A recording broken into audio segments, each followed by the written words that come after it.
Qué simbólico que este sea el episodio número 50. O sea, 50 veces yo me he sentado frente a este micrófono.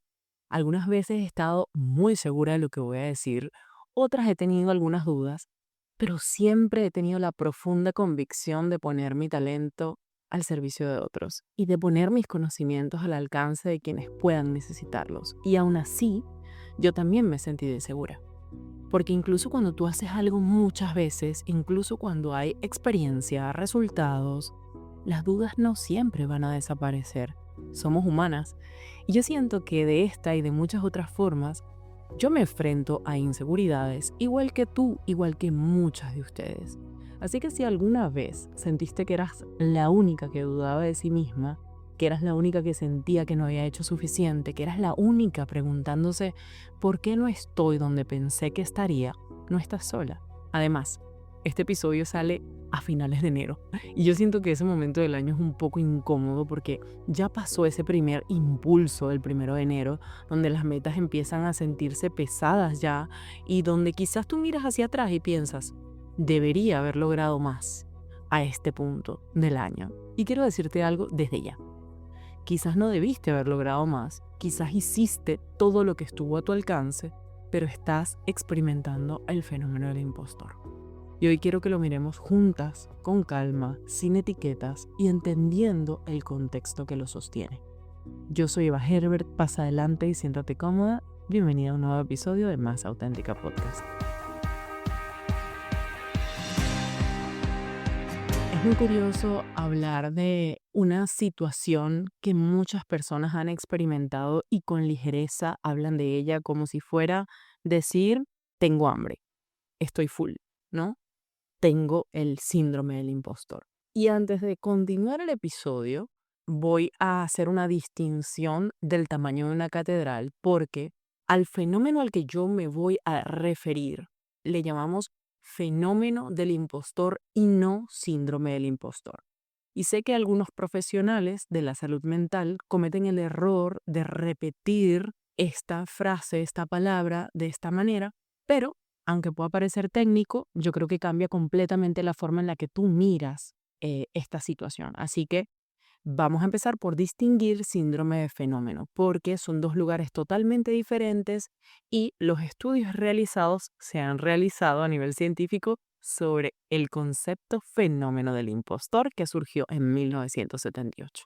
Y nos vamos a ir a lo simple, como siempre. Según la Real Academia Española, un síndrome es un conjunto de síntomas característicos de una enfermedad o estado patológico. Entonces, cuando nosotros hacemos esta distinción desde este lugar, cuando hablamos de síndrome, ¿ok? Si nos vamos a la Real Academia Española, estamos hablando de patología. Esta palabra sugiere que estamos hablando de un trastorno mental o de una condición médica que requiere diagnóstico y que debería estar en los manuales como el manual de diagnósticos psiquiátricos, el DSM-5 o el CIE-11, pero este fenómeno no aparece en esos manuales y quienes somos profesionales lo sabemos. Esta palabra también siento que culpabiliza, que sugiere que hay algo malo en ti que tú necesitas arreglar, que implica tratamiento y suena a que tú necesitas curarte o a que es permanente y que tú tienes una condición crónica, cuando en realidad no es así. En cambio, cuando nosotros decimos fenómeno y si nos vamos a la definición de la Real Academia Española, nosotros vamos a encontrar que es un poco más leve el concepto, por así decirlo. Se refiere a toda manifestación que se hace presente a la conciencia de un sujeto y aparece como objeto de su percepción. Es decir, tú te das cuenta de este sinfín de elementos que están pasando a tu alrededor y em, que hacen que tú puedas darte cuenta, ¿no? Eh, Cuando nosotros le llamamos fenómeno a esto de lo que vamos a hablar el día de hoy en este episodio, hablamos de una experiencia que es común y humana. 70-80% de las personas lo experimentan, es decir, no es patológico. Más bien es situacional y contextual. Y cuando hablamos de esto en psicología, hablamos de que aparece en contextos muy específicos. De repente en nuevos trabajos, en promociones, en entornos competitivos, en un ambiente laboral que es demandante y que reconoce a factores externos. O sea, no solamente es que es tu problema, es que hay culturas organizacionales que son disfuncionales, es que hay una falta de representaciones, que hay un ambiente que quizás no tiene tantas estructuras como las redes sociales, por ponerte un ejemplo. Y es transitorio, o sea, puede ir y venir según las circunstancias y no te define. Y yo creo que cuando uno entiende que lo que uno tiene no le define, sino que es algo que puede ir y venir, tú te sientes más empoderado porque entiendes que responde a ciertos contextos, a cómo tú te estás hablando, a tu propio diálogo interno. Y pues las personas que lo estudiaron inicialmente y que acuñaron este concepto, em, que voy a hablarles a continuación de ellas, que son Pauline Rose Clance y Suzanne Imes, espero estar diciendo bien sus apellidos, pues nunca lo llamaron síndrome. Entonces, ¿por qué llamaríamos nosotros síndrome a algo cuyas autoras pusieron o acuñaron este término sin hacerlo, ¿no? Sin decir que era un síndrome. Entonces, quiero detenerme para entender de dónde viene el concepto, porque además fueron dos psicólogas mujeres que realizaron este estudio en la Georgia State University y ese estudio básicamente se llamó The Imposter Phenomenon in High Achieving Women. Y esto es clave porque ellas no estudiaron a cualquier persona. Ellas estudiaron a mujeres con alto rendimiento, es decir, mujeres consideradas altamente exitosas para ellas porque tenían maestrías, doctorados, excelencia académica, carreras profesionales sólidas. Y aún así, la sensación predominante que se conseguía como resultado de esta investigación era que ellas pensaban, no soy tan brillante como creen, he engañado a alguien. Entonces, tú te preguntarás, pero cómo se siente, ¿no? Esto, o cómo se vive el sentirse impostora. Y sentirse impostora implicaba creer que no eres tan inteligente, que los logros que tienes se deben a la suerte, sentirte sobrevalorada o temer que tarde o temprano alguien va a descubrir la verdad de que eres una impostora.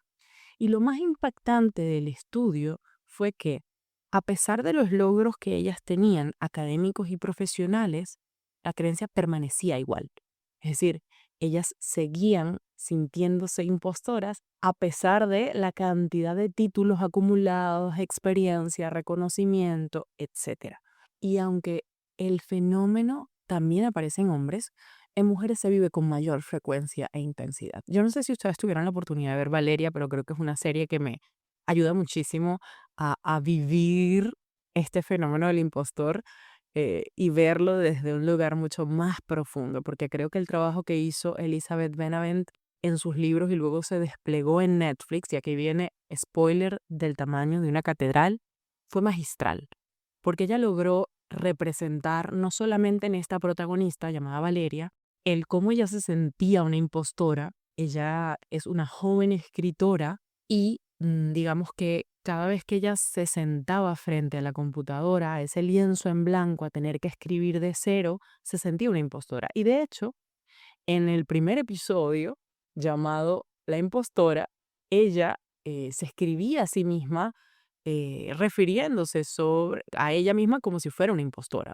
Entonces, creo que es muy valioso como entender em, el fenómeno vivido desde la experiencia de alguien que esté fuera de nosotras, porque quizás verlo en nosotras mismas es más difícil. Y a ver, cuando nosotros entendemos esta diferencia entre mujeres y hombres a la que yo me refería, también creo que es importante mencionar que, bueno, nos habla un poco de que no ocurre en el vacío, que también los estereotipos de género influyen, la cultura laboral que es exigente, el haber venido a una familia con roles rígidos, em, pues en cierta medida hace que las mujeres aprendamos muy temprano que tenemos que demostrar más para que se nos crea. Ya lo decía Simone de Beauvoir, la mirada del otro está puesta constantemente en nosotras, perdón, y desde ese lugar nosotras debemos, entre comillas, ¿no? hacer una serie de cosas para mostrar nuestro valor, para demostrar que sabemos, que tenemos, que podemos, etcétera. Y probablemente tú te estás preguntando, pero ¿de dónde viene esto, no? ¿Por qué se gesta este fenómeno? Y hay dinámicas familiares que lo alimentan, es decir, no solamente el ser mujer predispone para este fenómeno, sino también las investigadoras en este estudio identificaron dos patrones muy claros. El primero, donde en algunas familias hay como una suerte de mito, donde hay una persona, miembro de ese grupo familiar que es el inteligente y luego está esta persona que es la sensible, ¿no? Y se gesta como una suerte de competencia inconsciente entre o consciente entre ambos miembros de la familia y la escuela se convierte en ese lugar donde ella intenta probar que sí es capaz. Pero cuando ella logra mostrar que sí es capaz, es decir, obtiene buenas calificaciones, logra salir en el cuadro de honor, etcétera, la familia sigue atribuyendo el mérito a otro. Y eso va reforzando esa duda interna con pensamientos como seguro me fue bien porque le caí bien al profesor, porque soy bonita, porque a ese profesor le caigo bien, y mensajes de este tipo que le quitan valor a las capacidades cognitivas de quien las tiene. Y el otro patrón muy claro que las investigadoras identificaron fue el de la mujer que es alabada por todo, por su intelecto, por su apariencia, por su personalidad, pero cuando algo no sale bien, ella empieza a desconfiar de sí misma. O sea, siente que no puede fallar, duda de la percepción que otros tienen de ella y así, en esta medida, pues vemos esos dos espacios familiares que contribuyen al desarrollo de este fenómeno conocido como fenómeno del impostor. Y no solamente va a depender de que, o sea, en psicología hablamos no solamente de factores causales, sino de factores predisponentes o factores que mantienen, ¿no? Factores de mantenimiento. Entonces, hay conductas que también mantienen este fenómeno y, por ejemplo, el trabajar en exceso para no ser descubierta, entre comillas, es uno de ellos. Tú crees que quizás porque estás trabajando de más vas a lograr que otras personas no se den cuenta y lo que estás haciendo es reforzando la creencia base de que tú no sabes tanto. Decir lo que otros quieren oír te coloca en este lugar donde sabes que el otro te mira y por ende dices lo que el otro quiere oír para poder recibir esa aprobación. En ese mismo sentido, buscar aprobación constantemente, usar el encanto, la simpatía o el humor y luego invalidarse por haberlo hecho. Es decir, decir algo con una sonrisa, apelar a la forma en la que te vistes, caminas o te mueves, hacer chistes, para luego decir, bueno, fue todo eso lo que hizo que obtuviera ese mérito. Y al final, nada de esto calma la sensación que se tiene de no estar siendo suficiente o de ser una impostora. Lo que hace es que se perpetúa esa sensación, ¿no? Y lo más complejo es que este fenómeno no necesariamente se va cuando logras cosas. Entonces quizás tú estás apuntando a, bueno, déjame hacer más para que cuando yo llegue a tal punto me voy a sentir cómoda. Pero esa sensación no se va con eso. Más bien lo que hace es seguir reforzándose. Entonces empezará a cambiar cuando tú dejes de exigirte vivir como si siempre estuvieras empezando de cero, ¿no? Y a ver, creo que tengo que ser honesta, yo no he sentido este fenómeno como tal, pero he tenido la fortuna, el privilegio de tener de cerca a muchísimas mujeres que vienen a consulta con este motivo que hace que yo me sienta muy familiarizada, ¿no? Y muy cercana, porque siento que todos los seres humanos tenemos y vamos a tener inseguridades de diferentes tipos, ¿no? Pero este fenómeno que se conjuga de esta manera en particular tiene una profundidad, tiene una raíz que he encontrado y que, bueno, para mí en este estudio lo plantea así, que ha podido trabajarse y tener cierto resultado cuando se trabaja en terapia. En la investigación que realizaron Pauline y, y Susan, como siempre a mí me encanta hablar de las autoras como que ellas son mis amigas, ¿no? Ellas se dieron cuenta de que lo que realmente ayudaba era un abordaje terapéutico. Y para ello yo te voy a dar más adelante algunas claves prácticas que te pueden ayudar, pero tú te preguntarás por qué la terapia puede ayudar en este sentido, ¿no?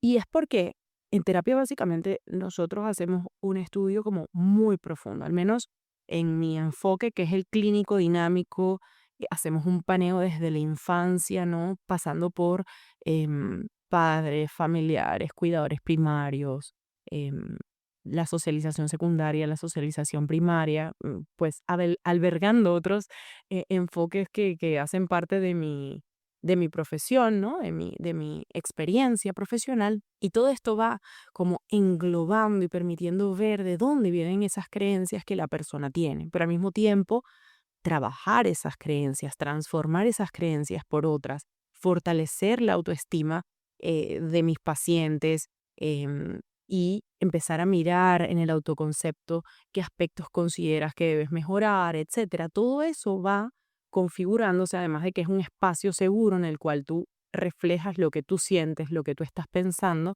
y pues la profesional de la psicología que te está atendiendo o el profesional, ¿no? Te devuelve en cierta medida la realidad, preguntas, cuestionamientos que hacen que un poco tú puedas empezar a dialogar y aprender luego más adelante a hacer ese diálogo que solemos hacer con las inseguridades en general, pero que con el fenómeno del impostor es muy importante, porque digamos que cuando has crecido con este fenómeno del impostor, la tendencia es a querer hacer más. Y lo importante no es hacer más, porque al final esto lo que hace es reforzar, sino detenerte, decir, ok, que haga más no va a cambiar lo que yo estoy sintiendo, pensando de mí. Es más bien cómo organizo mi vida, cómo me hablo desde un lugar más compasivo, cómo me trato de manera diferente, cómo reconozco y celebro mis logros. Y por eso yo siento que Organize Yourself define en una frase em, todo lo que nosotros trabajamos precisamente, ¿no? Que tiene que ver con el cómo tú te estás tratando a ti para conseguir tus metas, ese logro al que tú apuntaste y que no sientas que es suficiente y que de hecho ya faltan pocos días para cerrar los cupos y las inscripciones. Así que si tú todavía no te has inscrito, esta es tu última oportunidad para inscribirte en la última edición del 2026 y ser parte de esta experiencia que pasa una vez al año y que te ayuda a eso, a trabajar tus creencias, a entender tu historia personal, a mirar qué obstáculos tú misma te estás poniendo desde lo que te dices y que yo siento que es como una aproximación a lo que es el enfoque terapéutico y que bueno, quienes son mis pacientes y tienen la fortuna de no solamente ser mis pacientes, sino ir a Organize Yourself es como el combo, porque lo que sale de ahí del workbook que tú luego sigues trabajando por tu parte, pues quienes son mis pacientes luego lo siguen trabajando en terapia y es algo que todas tienen la oportunidad de hacer si van al psicólogo, luego trabajar con sus terapeutas, eso que vieron en Organize Yourself que de alguna forma puede ser reforzado, trabajado, elaborado con mayor detenimiento en ese espacio que es para ti. Entonces, cuando nosotros entendemos el fenómeno del impostor como un fenómeno que no es un diagnóstico, pero que sí puede venir acompañado de ansiedad, de baja autoconfianza, de la frustración constante de ponerte quizás expectativas muy altas e incluso síntomas depresivos, pues nos podemos dar cuenta de algo, ¿no? Y un punto clave aquí es que los estándares de éxito siempre están más arriba. O sea, la tendencia es a colocarte los estándares de éxito más arriba. Y por eso que yo siempre invito a hacer una revisión de dónde te estás poniendo esa, ese tope, ¿no? ¿Hasta dónde llegas? ¿Cuál es la meta? Y realmente esa meta es alcanzable. Yo creo que los objetivos SMART son una de las metodologías que enseñamos en Organize Yourself y que a mí me ha servido muchísimo para aterrizar.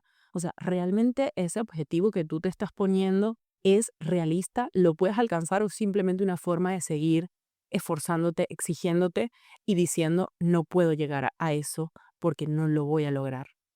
Y eso hace una diferencia muy grande. Y probablemente, ¿no? Algo que suele pasar en este fenómeno es que cuando algo sale bien, fue suerte, fue que otro me concedió el favor, fue que todo se alineó, los astros se alinearon para que yo pudiera hacerlo, el universo me lo concedió, pero cuando algo sale mal, entonces fue culpa mía, es mi responsabilidad, yo debería haber hecho y el discurso cambia. Entonces, a esto nosotros le llamamos en psicología locus de control interno o locus de control externo, es decir, ¿dónde estás poniendo al responsable del control, ¿no? Y creo que de eso peca muchísimo Valeria en la serie, volviendo a ella, ¿no? Que además me encanta porque son múltiples mujeres, es decir, cada una duda de sí misma en una de las diferentes áreas y luego ya cuando Carmen se convierte en madre, o sea, ya termina como de mostrarse el fenómeno de la impostora en todas las áreas, ¿no? Te lo muestran en una relación de pareja, te lo muestran en el trabajo, te lo muestran en el ámbito de la maternidad, o sea, en las relaciones interpersonales, en el ser amiga, porque algo que quizás el estudio no lo plantea de la manera más clara, pero yo me he dado cuenta en mis años de trayectoria profesional y es que, o sea, quien siente este fenómeno del impostor no lo vive solamente en un área de su vida. O sea, es como si, em, digamos, inundara todas las áreas de una forma u otra. Y quizás hay unas en las que te sientes más segura, pero luego hay otras en las que dudas profundamente y es porque está esa creencia base de que nada de lo que haces es suficiente. Y cuando yo pienso en el fenómeno del impostor también pienso en El Diablo Viste de Prada, The Devil Wears Prada, no sé si se acuerdan del personaje de Andrea. O sea, ella entra, y aquí voy otra vez con oh, otro spoiler del tamaño de una catedral, y es que ella entra a un mundo donde ella siente que ella no pertenece, que no es suficiente, que ella está fingiendo, pero además tiene una jefa que refuerza esta sensación, ¿no? Y creo que ese es un punto importante porque, bueno, da la casualidad o no la casualidad, pero suele pasar que cuando tú tienes una dificultad, de alguna forma u otra, la vida va mostrándote obstáculos que, bueno, van pareciéndose a esa dificultad o te ponen esa dificultad en bandeja de plata y tú decides si la trabajas y la superas en cierta medida o si sigues tropezándote con ese mismo problema una y otra vez y asumiendo como este lugar del locus de control externo, ¿no? Es que los demás me hacen, es que mi jefa me exige, en lugar de decir, oye, mira, le pongo un límite a esta persona, trabajo en mi seguridad, etcétera. Y yo, algo que siempre digo, o sea, haciendo referencia a las series, es, wow, ojalá y todas aspiráramos a ser Phoebe Buffay de Friends. O sea, ustedes han visto a esa mujer cantando Smelly Cat. O sea, ustedes han visto la seguridad con la que esa mujer canta lo que sea. Ella agarra una guitarra, agarra un micrófono y se pone a cantar frente a la persona que se le plante. O sea, hasta en Central Park ella llegó a cantar. O sea, ¿cómo es posible que hasta en un café ella sienta y además lo dice con orgullo, que ella canta bien, que ella, em, eso, está muy clara de su talento, ¿no? Y ella no está validada por el sistema, ella no es perfecta, pero qué auténtica es. Y creo que ese personaje me llena de muchísima nostalgia, porque alguna vez fuimos esa niña que sí se sentía segura de sí, esa niña que eh, metía los pies en el lodo, que arrancaba flores de donde sea, que jugaba con libertad y que tiraba cosas y las rompía, porque así está nuestro cerebro cuando somos niñas. Pero poco a poco se nos ha dicho que no se debe hacer, que está mal, que no está bien, y poco se refuerza lo que sí estamos logrando, lo que sí estamos haciendo, que así está bien, al menos para nosotras, porque tengo la fortuna de haber escuchado tantas mujeres en consulta decir, es que mis papás hablan bien de mí frente a otros, es que me presumen con mis tíos, es que cuando yo no estoy, hablan maravillas de mí, pero cuando yo estoy, no hablan así de mí. O no me lo dicen a mí a solas, sino siempre tiene que haber alguien más, ¿no? Y de alguna forma esto refuerza esa tendencia a estar bajo la mirada del otro, la escucha del otro, la aprobación del otro, y nos va distanciando de esa autenticidad que nos hace ser quienes somos cuando nacemos y cuando somos niñas. Así que creo que es importantísimo como tener esto claro para tratar de ser un poquito más Phoebe Buffay. Y el estudio que hicieron Pauline y Suzanne nos arrojó algunas claves prácticas, lo que todas estaban esperando. ¿Qué ayuda desde la psicología? ¿Qué puedo hacer para que pueda de alguna forma empezar a lidiar con este fenómeno del impostor si no estoy lista para ir a terapia o si estoy yendo a terapia pero también quiero trabajarlo por mi lado? Pues agarra lápiz y papel y empieza a tomar nota. En primer lugar, cambiar el todo tiene que salir bien, porque las cosas pueden salir neutral. A veces nos ponemos unas expectativas muy elevadas. Revisa qué expectativas te estás poniendo. Em, y me acuerdo que el otro día una paciente me decía que ella se había puesto una meta para una fecha específica de este año, hace 5 años. Y cuando tú haces eso, no das espacio a que, oye, esa meta pueda cumplirse antes o que esa meta pueda cumplirse después, sino que tiene que ser de acuerdo a algo muy específico. Y lamentablemente cuando eso pasa, no damos espacio a otras opciones. Y esa expectativa tan alta, mientras más distanciada está la realidad de tu expectativa, más espacio hay para la frustración, para la decepción. Otra clave práctica, encontrar nuevas formas de mirarte, ampliar tu autoconcepto. Eres más que aquello que tú haces, aquello a lo que te dedicas, tu currículum. O sea, tú eres muchísimo más que eso. Fíjate cuán valiosos son los niños que te rodean, las mascotas que tienes o has tenido. Y probablemente las has querido por más de lo que hacen, por lo que simplemente son. Y, y eso implica a ir más allá de ese rendimiento al que estás acostumbrada. No es cuánto ganas lo que te hace valer. No es tu título académico el que te hace valer. No es tu conocimiento el que te hace valer. Es quién eres tú, cómo eres tú. Y esa pregunta sé que es difícil de responder, pero es importantísimo que podamos responderla. Y si se te hace difícil mirarte, oye, empieza a llevar un registro de feedbacks positivos. Esa es otra clave práctica. O sea, aunque sea incómodo, empieza a escribir las cosas positivas que la gente dice de ti. Yo siempre les digo a ustedes, nosotros tenemos en Beauty Value una carpeta en Drive llamada Carpeta Mágica, que existe desde hace muchísimos años y es donde yo coloco todos los testimonios que mis beauties y las pacientes han dicho de nuestro trabajo por años.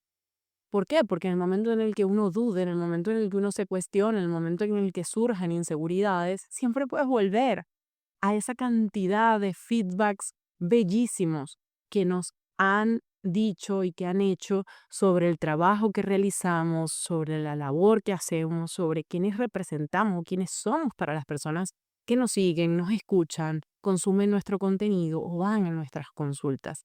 Asimismo, tú empieza a buscar en las conversaciones de WhatsApp, en tus emails, en las conversaciones con tus amigos, pregúntales, oye, ¿qué ves de positivo en mí? Atrévete a dar ese paso, a atravesar esa incomodidad para empezar a tener ese feedback. Vete a tus carpetas donde has encontrado, no sé, cartas del pasado de amistades, de tus diarios.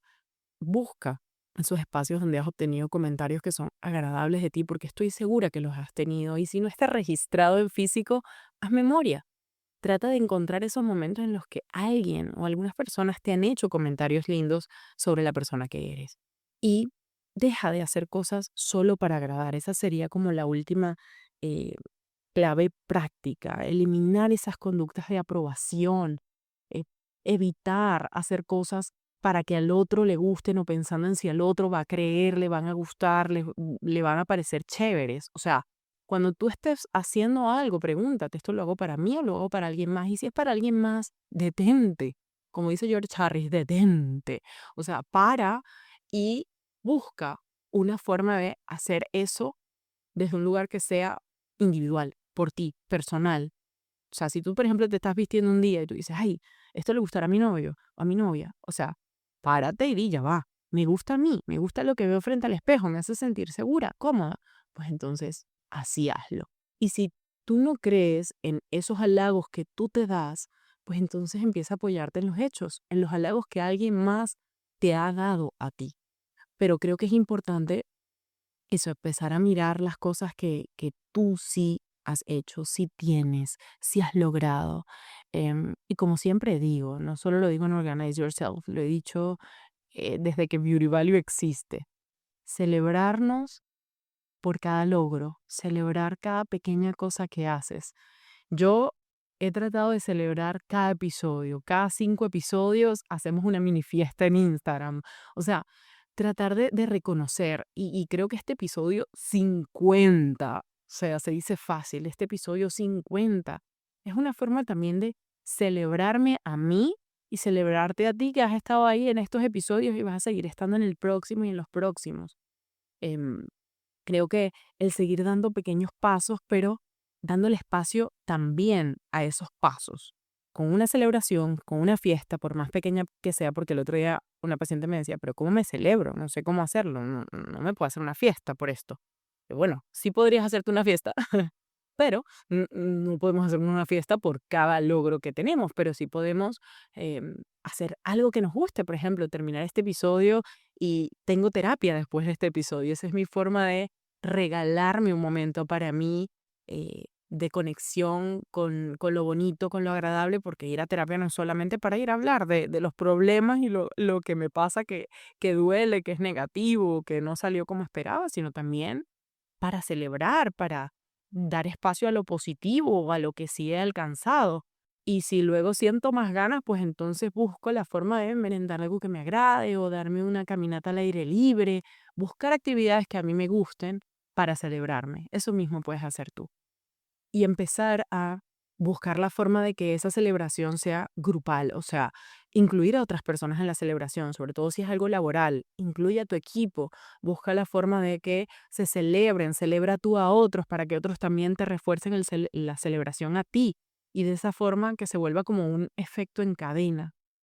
Pero si hoy tú sigues sintiendo que no es suficiente lo que haces, y que te sientes una impostora o te has sentido una impostora, primero te mando un abracito sentido y segundo, te digo que es válido, o sea, es válido tu sentir. No es casualidad, se han acumulado muchas situaciones que han hecho que esto esté pasando, tu dinámica familiar, tu historia personal, situaciones que se han sucedido, características de personalidad, pensamientos que has estado sintiendo, emociones que fueron invalidadas, pero eso no significa que tú estés fallando o que no seas valiosa, son dos lugares muy distintos. Y cuando uno está viviendo un fenómeno como el que tú estás viviendo, eso habla más del contexto que de tu capacidad.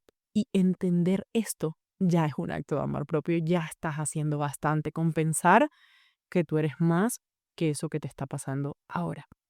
Solo queda de ti dar ese pequeñito paso para hablarte distinto, tratarte bonito, mirarte desde un lugar diferente y empezar a hacer de tus logros una celebración y un mérito propio, que no necesite la aprobación de nadie más, porque la aprobación que realmente necesitas es la tuya. Así que empieza a bajar esa vara de medida a un nivel que sea más realista. Mándame por favor un DM con tu parte favorita de este episodio porque me va a encantar leerte. Te mando otro abracito sentido y será hasta la próxima. Bye bye. Este episodio de Más Auténtica Podcast llega a ti gracias a Beauty Value, un espacio creado para acompañarte a conocerte mejor, organizar tu vida con intención y construir procesos más amables contigo misma.